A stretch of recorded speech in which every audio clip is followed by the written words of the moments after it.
Há uma lógica de raciocínio nas palavras de Jesus aos discípulos, na leitura do Evangelho de hoje, e vou começar a compartilhá-la pelo início do meu entendimento, citando uma das homilias atribuídas ao bispo São Macário, do século IV, a de número 28. Ele diz: ai da alma, se nela não passeia Deus, afugentando com sua voz as feras espirituais da maldade. A alma é a substância imóvel que está no corpo de ossos e sangue. E o Espírito de Deus expulsa para fora da humanidade e do mundo os pedaços de mau espírito que a movem e ao corpo, renovando o espírito que move a alma, a fim de que ela aponte o sentido do bem ao agir no mundo. Você reconhece um filho de Deus, portanto, pela moral. São Macário diz na mesma homilia 28, ai da alma que não tiver em si o verdadeiro piloto, o Cristo. A revelação desse mistério unida à profecia faz de um servo de Deus um indivíduo político cobiçado e odiado. Cobiçado, porque tê-lo submetido a interesses escusos traz benefícios ao corrupto. Eu chamo a atenção para o versículo 16 da primeira leitura de hoje, livro de Daniel. Ora, ouvi dizer também que sabes decifrar coisas obscuras e deslindar assuntos complicados. Se, portanto, conseguires ler o escrito e dar-me sua interpretação, tu te vestirás de púrpura e levarás ao pescoço um colar de ouro e serás o terceiro homem do reino. Odiado, porque todos nós temos pedaços de espírito desobediente movendo nossa alma e eles se expressam contra o justo por causa do destino de ambos. Chamo a atenção para o versículo 17 do Evangelho de hoje, do qual eu também dou meu testemunho com muita alegria. Sereis entregues até mesmo pelos próprios pais, irmãos, parentes e amigos, e eles matarão alguns de vós. Todos vos odiarão por causa do meu nome. Ora, se a alma é movida por uma boa porção de bom espírito, não é natural aceitar suborno. Eu chamo a atenção para o versículo 17 da primeira leitura de hoje. Em resposta, disse Daniel perante o rei: fiquem contigo teus presentes e presenteia um outro com tuas honrarias.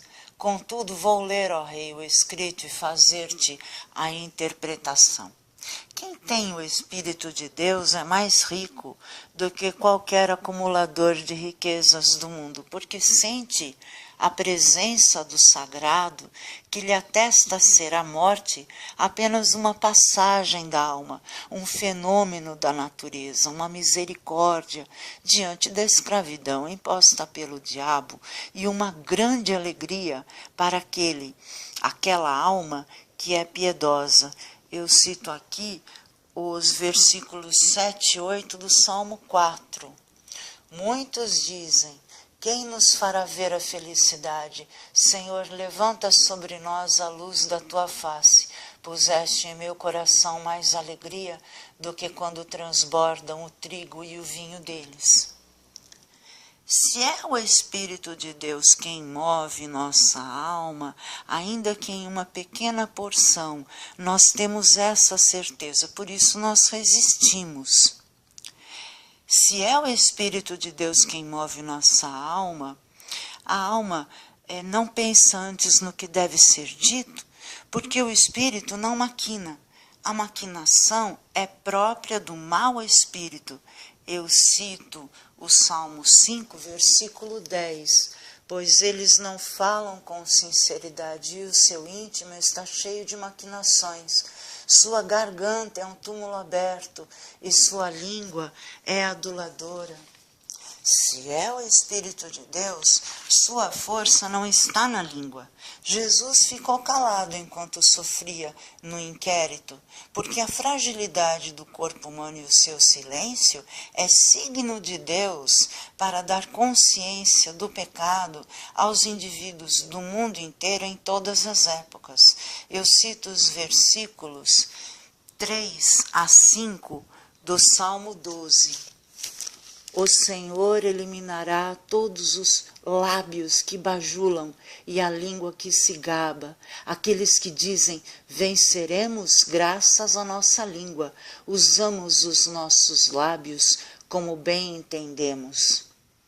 Quem é o Senhor sobre nós? Por causa da opressão sobre os necessitados, por causa do gemido dos pobres, eu me levantarei e agirei, diz o Senhor. Eu os salvarei daqueles que os tratam com desprezo. As palavras do Senhor não têm som. Cito o Salmo 19, versículos 4 e 5. Não há termos, não há palavras, nenhuma voz que deles se ouça, e por toda a terra sua linha aparece, e até os confins do mundo a sua linguagem. As palavras do Senhor, quando são ditas pelo Espírito que move a alma, são palavras puras. Cito o Salmo 12, versículo 6.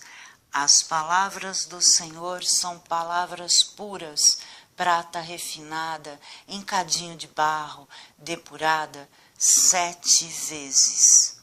E a lei do Senhor, desse modo, descansa a alma, não a agita, não a deixa temerosa do que vai dizer ao poderoso que a inquirir.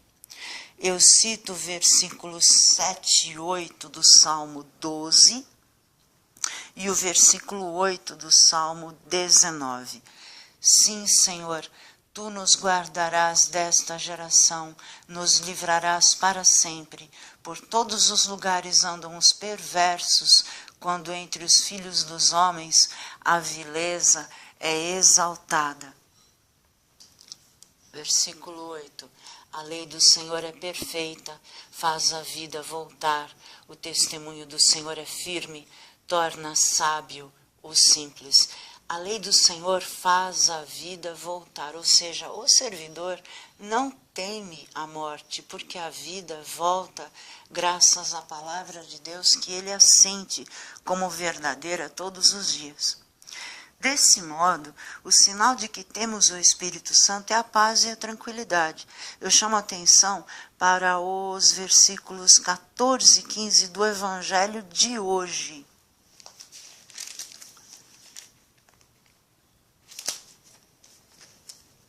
Fazei o firme propósito de não planejar com antecedência a própria defesa, porque eu vos darei palavras tão acertadas que nenhum dos inimigos vos poderá resistir ou rebater.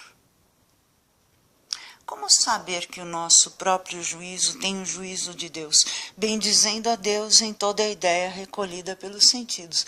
Faz parte do Espírito de Deus todo aquele dado sensível que confessa que Jesus é o Senhor. Eu chamo a atenção para o Salmo de resposta de hoje, que é a alegoria das ideias claras e do movimento do pensar humano. Lua e sol, bendizei o Senhor. Astros e estrelas, bendizei o Senhor. Chuvas e orvalhos, bendizei o Senhor. Brisas e ventos, bendizei o Senhor. Fogo e calor, bendizei o Senhor. Frio e ardor, bendizei o Senhor. Então, o estudo cujo objeto não bendiz a Deus é transformado em nosso juízo e assim se recolhe, como os judeus no Egito, o que é precioso e nos tornamos livres para seguir em frente. Esse raciocínio é de Santo Agostinho, fundamentado também nos versículos de 26 a 28 da primeira leitura de hoje.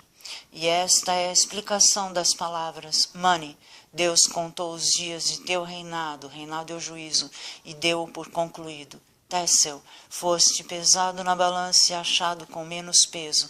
Pársim, teu reino foi dividido e entregue aos medos e persas. Na véspera de sua paixão, Jesus tomou o pão e disse: Este é o meu corpo. Do mesmo modo, ao fim da ceia, tomou o cálice com o vinho e disse: Este é o meu sangue. Quem comer da minha carne e beber do meu sangue terá a vida eterna. Senhor, salvai-me.